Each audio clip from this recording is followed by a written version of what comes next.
All righty. This is the last session, amen. Last session. This right here is going to coincide with the book that we were asking everyone to get. But if you don't want to get it, that's fine. That's a lot of information. It's getting you started, but we will cover basics up in the book. It's just getting you set up. But this last session is going to be covering that. Amen. So you got it? Yes. I got it now, yes. Okay. Oh, I can put it on here. Huh? So this right here is some lessons to retire. Lessons to retire. Lessons to retire. And we're going to be going over that book also in a minute. Amen. So lessons to retire. Shift your mindset about money.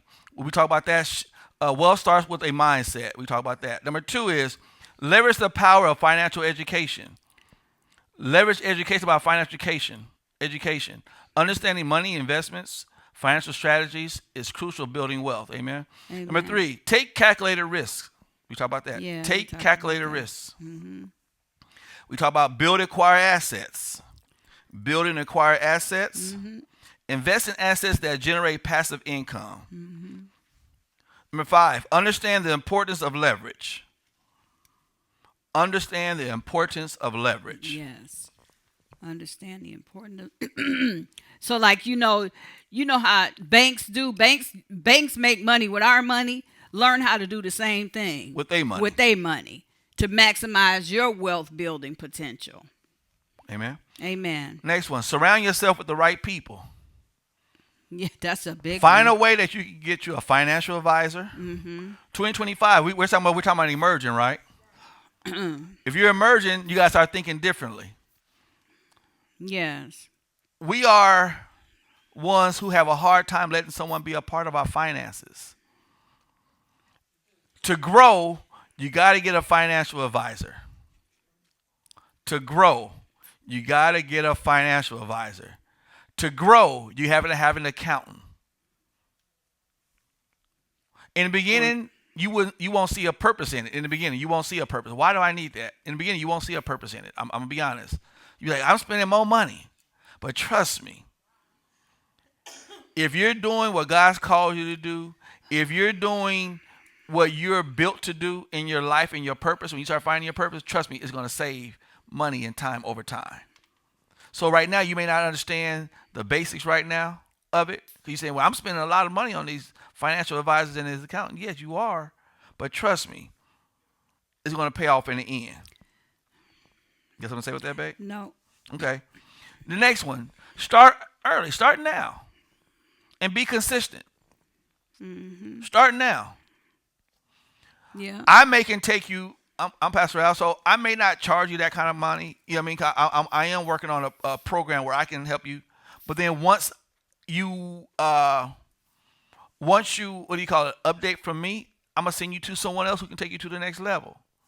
Then there's somebody else who can take you to the next level. There's somebody else who can take you to the next level. Because there's people who can take you certain things. But I guarantee you, I got a lot of knowledge with a lot of different things. Amen? Yeah. So start early and be consistent.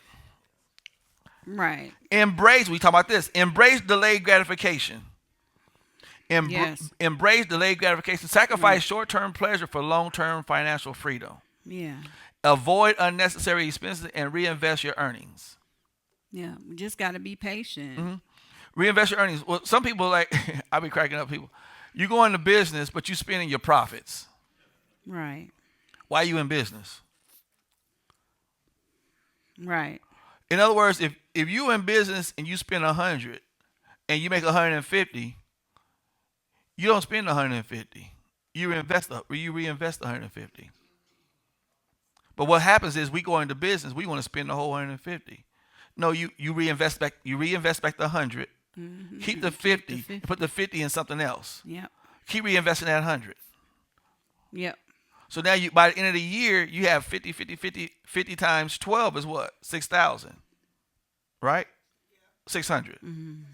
600. So now you have 600. Okay. Now you can move. Now you have, at the end of the year, now you start doing 1,600. Mm-hmm. Now you got 1,600. Now you start doing the same thing. Now you got money to do. You got 1,600 where you can do every month, and you make that money back. Whoever the profit is, $100 a month now. So now you got 1,600. You keep reinvesting the 1,600. Now you do $100 a month. You put that money to the side. And at the end of the year, now you have what, 100 times, and you got 1,200. Now you got that profit. So you and then you start working on all that, but you keep reinvesting the initial investment that you had in the beginning. Right. The initial investment, don't touch that money. Right.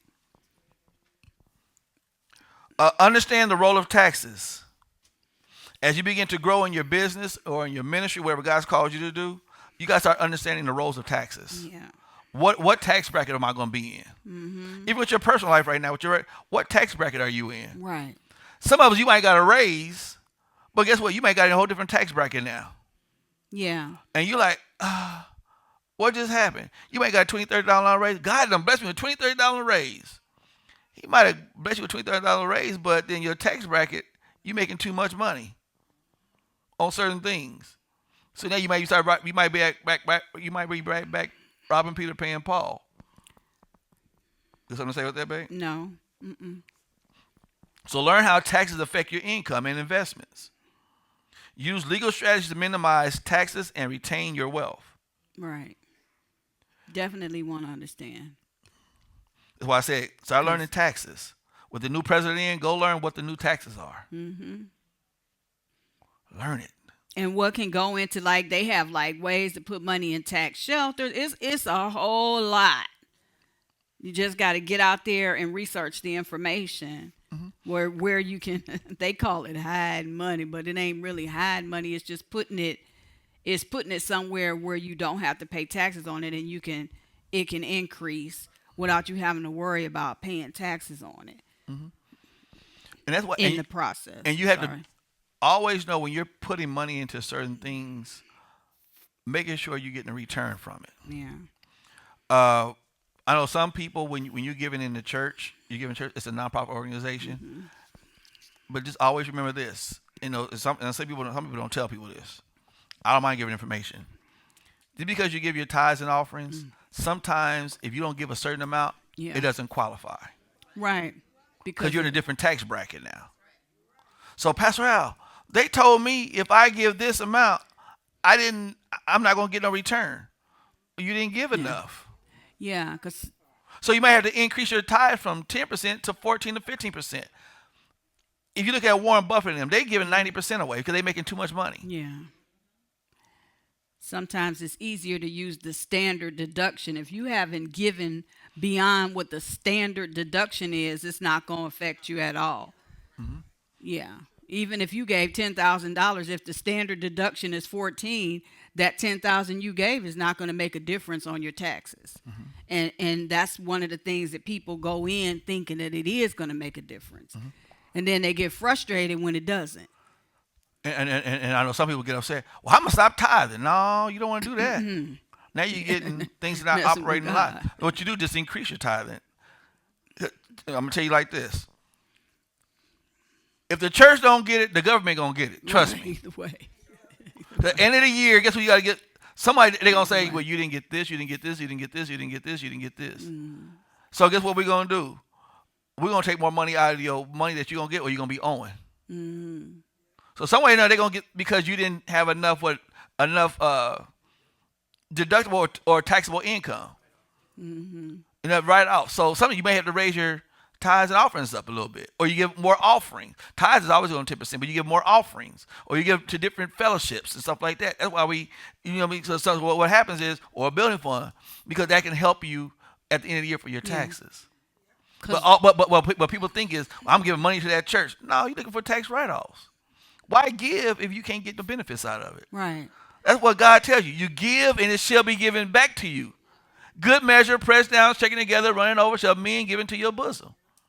So you're asking God for an increase, but there's different tax brackets you got to be a part of. Yeah, because you can get past the standardized deductions with your giving and other things, because it's not. I'm sure tithing offering is not the only thing that somebody's trying to get a deduction from. You have other things that you can deduct as well. Mm-hmm. But the more you give, the closer you are to exceeding the standard deduction. Because it is, you get all excited. I know the first time I started tithing, I was like, yeah, tithe for real for the whole year. I'm going to get my taxes done. And that's when I found out. Don't work like that. Wasn't enough money. She found out it wasn't enough money. So It wasn't nothing. It wasn't enough money. Wasn't enough to get no extra deduction out. I just had to take the standard deduction. No matter what bracket you're in, you still go by that standard deduction. And me, one time I had to pay. I'm like, I should have gave more money to the church then. Well, Why nobody told me I have this? to pay ever since he was 18. I'm like, I paid all this money, and the government I should have just gave it to the church, but no one told me. Yeah. Mm-hmm. Yeah. No one told me. So what I had to do, that's why I went hire me a finance guy to tell me you gotta make sure you give at least this much per year. Based on your income, you gotta make sure you give at least this much. Yeah. So guess what? That extra, I still do my 10%, but the other money I say, this is the extra money, so I can make sure I get that Pastor Noel said the standard deduction I can get. So I can get so I wanted to owe. I hate owing people. I hate owing the government. And I rather give it to God than give it to the government. The extra money. That's right. So if you owe, I mean you didn't give enough out. That's sad. Again, if you owe money to the government, that means you didn't pay out to nothing. But all you looking at is, ooh, I'm giving $2,000. Oh my God. Yeah, you made that amount of money. You made more money. So understand the role of taxes. I would say go talk to someone now, like we said, talk to someone now to see what tax bracket you fit in. Number 10, dream big and stay persistent. Set ambition financial goals and maintain persistence to achieve them despite obstacles. Wealth building is a long-term endeavor. Yes. Definitely, because we got to stay persistent. That's the problem. A lot of times we'll start off good and then we'll stop. We start off one way and then we stop because I guess the benefits don't come as fast as we would like for them to come. But over time, it's a slow journey. But once you get there, you'll be like, it was worth it in the end. And that's why we said in the beginning, know what you're called to do and stay in your lane. Stay in your lane. Amen. So now we're going to review some of that book stuff that we have over there. We're going to review, again, this is just, basically, this whole program is just information that you can take, so you can learn, you can digress, then you can take it to whoever you want to go to, your financial advisor, your accountant, your tax attorney, whoever you want to go to help you with the legal matters. Amen. These sessions will provide you all the ones to gather vital details about your contacts, legal matters, your health information, your financial affairs, and day-to-day practical matters. This session will be valuable gifts for those who left behind and who are gone or are gone. Or if you become unable to speak for yourself. Sometimes you don't realize some things you may not really speak for yourself. If you go out today and something happened, everybody knows what's going to happen for you. If you go out today, like me, I'm as I was putting this program together, I'm like, no, well, I don't know this. No, well, I don't know that. Oh, no, well, I don't know this. No, well, I don't know that. And I didn't realize it. So some things you got to know, do the people that you know in love with. You mean, do they know? So I'm putting some stuff in place now. I mean, as you start putting stuff together, you're like, oh my God, these people don't know. Well, I don't know a lot of stuff about me that I need to put in place. All them secrets and stuff. It's not that I'm keeping secrets. There's some things, I'm just joking. You just want to, joking. So our goal is to cover the traditional. Everybody say traditional. Traditional areas of importance as well as related to today's technology. I said technology changes what every day. Yeah. Financial stuff we said changes when every time a new president comes in. It is good to consider reviewing it once a year. I encourage you every year to review what I'm about to present to you. Review your information yearly because everything changes.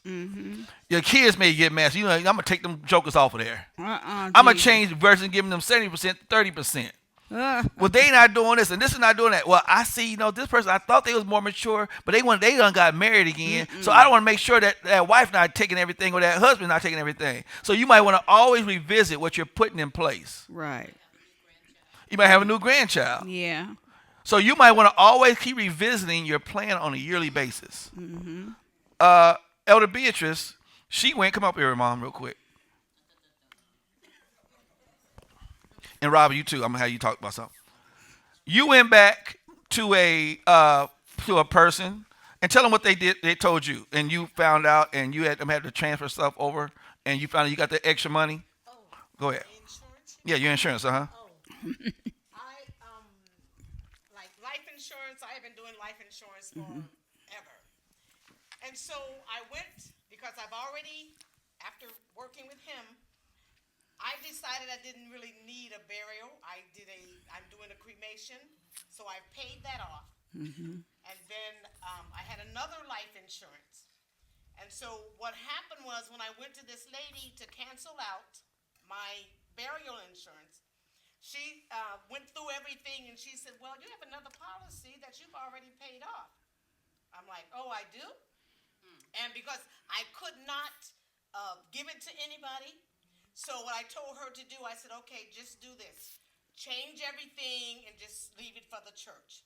So that when I pass away, that'll just go to whatever they need. And so once I did that, she also, there was a lot of other things that I didn't know was going on with my insurance. And so she just kind of told me that what she would do, we were just talking. And then I had told Pastor, talk to Pastor, and she had even said that she would come and do a presentation, and she would give, she would kind of help us out after she did the presentation. And I just say, we always say we don't have money, like Pastor Noel and them said before, but my insurance, when I first started out, it was like $15. And I got a whole life, not the temporary life. Not the term life. But yeah, not the term. I had term at first, but then, so we say we can't do it, but we really can if we really want to. And it is beneficial, even though we pay into it. And, I always say, well, we were brought up, cremations was not what we should do because the word says we're going to go turn back to the dust of the, well, no matter what we do, we're going to turn back to the dust of the ground. Okay, and my sister always says, and this is it. She says, I don't want to be cremated because then God's got to bring me here. Say, God is going to put you together with Amen. Yeah. Yeah. So Cece gave her money to the church. The extra money that she had, her policy, she gave it to the church. Amen. So, Amen. Rob, tell them what your experience that I showed you with. What happened was he was teaching me how to regulate my payments on my credit card and pay my cards off. But I don't think nobody realizes that when you pay your cards off, you pay interest. Well, when you pay the card off, that interest is left, you overpaid. So I contacted my credit cards one day because I started getting these checks. Remember I told y'all I was throwing away the mail and I checked the check. I was like, wait a minute, let me. So I called my other cards and I found out every time I paid that balance off, I overpaid because of the interest.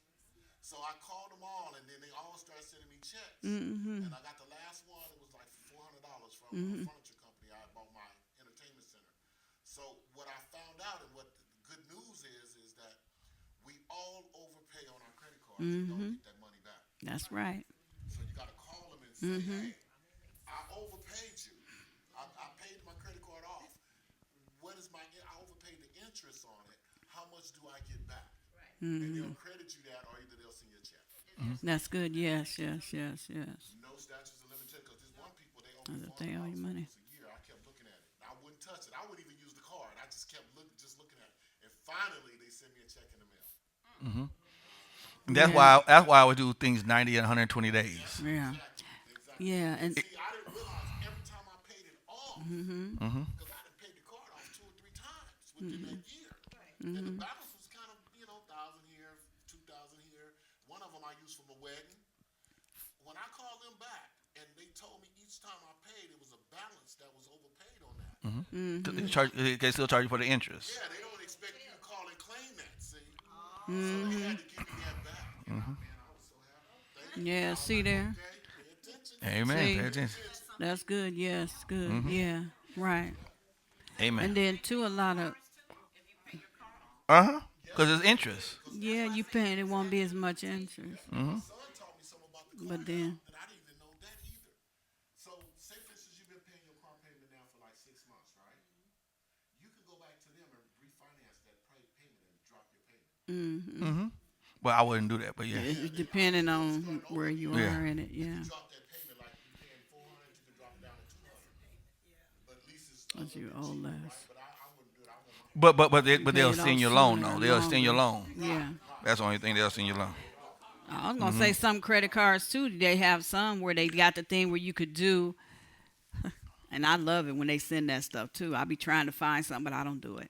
But you could do like some of my cards will do 90 days. They'll say not it ain't even well. One of them said 90 days, same as cash. But then sometimes I get the one they'll say 18 months or 24 months with no interest, and I'll be like, oh really? Oh okay. So if you could buy something, like say you are making a purchase, say your laptop died and you need a new laptop. If they're giving you 24 months with no interest, go on swipe that card. Long as you pay it off within 24 months. Now, I ain't going to say everybody gets the opportunity, because if I choose not to make a payment for that long as that 24 months they get their money, I wouldn't say do that. But swipe it. Go on, get it. Pay it off within 24 months, and you won't have to pay any interest. It's just like using cash. Well, see, the interest is included already in that overall price, right? Well, no, Sometimes not on the cards that I'm talking about. Not the one that. No, not what I'm talking about. Right. Yeah, not what I'm talking about. No, because I've done it with a couple of the cards before when we had to make a major purchase. When they offer that, and I'll be like, oh, yes, we'll do it right now. Let's do it now. Amen. All right, so here we go. So this book right here, like I said, this whole class that we talked about today, always know this class is not a legal class. I got to make that statement. Well, Pastor Al, you said this, and y'all ain't going to sue me. No. I kept saying, go talk to a financial advisor, talk to an attorney, go talk to a financial accountant, go talk to a doctor. This requires class is giving you information to keep your brain going. Right. So you have things that you can talk to the people about. And they can help you. This Right. class is not to replace, this booklet that I'm presenting today is not to replace your will. Right. It's just some things that you can put together so it can get your brain to start what? Going and moving. Well, not only get your brain going and moving, also to have at least a starting point for your family, a guide for them to begin the process of, finishing out, laying you to rest or whatever. And then we named this, what's Closing out next? your things. Am I prepared? What's next? Are you prepared for whatever happens? If something happened to you today, are you prepared? In other words, do you know you're going to have to go get like 7 or 8 death certificates when you pass? Do your family know that? Do you know what bills is going to be paid? This book's going to show you everything that you need. It shows you your legal name, all your kids, where the boxes, where the keys are, your occupation, your marital status, your ex people, because if something happened, is your ex going to get any of your money? Your kids need to know that when you pass. Because your ex going to be in her feelings if she ain't getting her piece. No Because way. you may have some stuff that's in your name that you probably forgot about. That you find out like, oh, your new wife going to be mad. So your ex-wife and your new wife going to be in an argument while you dead. Because you didn't take care of your business. Yeah. Your medical information. What's your blood type? Because you got to leave all the information for your kids. If something happened, what was your blood type? Primary care, your hospital you was born at. Because they got to get all this information because I find out like when one person passed away, they have no information on this guy. Yeah. And so the family couldn't get no money or no insurance money or no insurance claim because they had to go do all this research. Because they didn't have It took them almost, 2 years? It took some time. Yeah, I don't want to say the person's name out Yeah, loud. it took some time. But it took them some time to get the It information. wasn't necessarily 2 years. Yeah, But but it was some time. it was some Matter time. of fact, some of it wasn't even. Yeah, and Resolved really, then. they really lost on a lot. They could have got more money if they would have did it correctly. Yeah. But they didn't know. Yeah, and Go ahead. oh no. I was Okay. just- And who's your executor? Who's your attorney? Who's your accountant? Who's your tax preparer? Your personal advisor, insurance agent? Yeah. Because sometimes if you don't know, you know what? Okay, mom told me that her insurance agent was this person. It has all the, they can call right to the insurance. Hey, can you send me a policy? I got the death certificate. And can you give me all my mom's information? She names me as an executor. I need my mom's information. Clergy. Who's your clergy? Who's your pastor? Pastor, we don't know nothing. You need to ask. We talking about all your family members, all your kids, your jobs, your church, your business, your friends, your military contact. Yeah. We find out military, if you're in the military, but if we don't have it, you need to give them this book right here. The military, give them a lot of benefits to the people who passed away. Mm-hmm. So, if you have this book right here, it'll tell you where the Mama B, I know Miles in the military, whoever's in the military, if they have this book, they go right to this book and get everything that they would need to get it. Right. But with this book, though, you got to put it up. It got to be locked in a safe. It says, regarding I know we don't want to talk about it. What is my wishes when I die? Right. Yeah. What song do I want? Yeah. I won't know, take me up the mountain. No, I want to be led. Lord, take me up. Treat me like a queen, a king. You know what I mean? What does that look like? Do you want a burial? You want to go to a cemetery? You want a memorial stone? Yeah. I find a memorial stone. This thing's expensive. So you telling me to do all this stuff, but you ain't got the money for it? So the